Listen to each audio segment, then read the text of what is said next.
Speaking of VIPs. Yan, syempre. Si Lolo Coach Mike.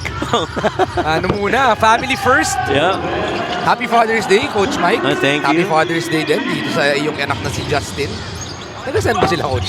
Ito lang, Santa Rosa. Very near. Siguro mga around. And ito, pagkakataon rin na mag-set up no, kanilang mga very basic na half-court sets. This was a little horns to a flare. Really setting up Jeremy Cabanag on that flare. Have it return. It eventually ends up on a flare for that shooter. And so you always have to be, I guess, very observant. It was a cut. It was a full cut, and it was supposed to be a two-man game. So you clear to the corner. Yes. Yeah, to the weak side. But again, basketball nowadays. Oh, sabi ko nga, So Coach, many things. it's all up to the coaches what the actions will be. Ako kasi I like to take that opportunity to educate. I understand there are also coaches that's watching us, and this is one way of educating them. Quick screen on the player's catch. So when you pass that ball, as that ball is going to that player, as soon as he catches it, nandun na yung screen. I gotta check that option, Coach, so that baka lang magamit ko rin. Yeah. Huling bili nila, huwag tayong naglalakad. Play with urgency every possession. Back to you guys. Thank you for that, Lyra. So far, though, it's not been that kind of a quarter. Yeah. 7 na lang sa shot clock. Bitoon. Cabanag sa 12. Straight line and in for Jeremy Cabanag. Another three-point make for Jeremy Cabanag. He can be a major contributor, especially at the guard spot. Misses on that time, though. Fast break.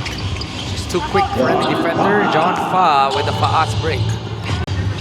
Coach Max is mahirap rin gawin sa loob ng floor kasi you're going up against a very strong powerhouse team in Caloocan. Hindi naman kailangan sa larong ito muna. Si Ian Baclan. Harvey with another rebound. Jeremy is red hot. Triple for Jeremy Cabanag. And how important is it for Jeremy to start picking up on making shots from the outside? Well, he's still nursing an injury. I think it's still going to be a few weeks before the Quezon Huskers will be donning Clint Escamis. Jeremy Cabanag one more time. 3 minutes and 55 remaining in the ball game. Deep layup is not good for Chris Biton. John Fa stops, pops, drops for John Fa. Extra to Chris Biton. Still can't make a basket is Chris Biton. Fa one-on-one. Spin. Left is good for John Fa. Isang aspeto ng laro ni John Fa na nakita natin na nagpapalabas na ngayon dito this season. That two-feet gaming. Pero Pampanga is going to take a leave of absence this year. Hopefully, we see them back next year. ManiPay, the digital wallet built for the community. Seal by June Bonsure.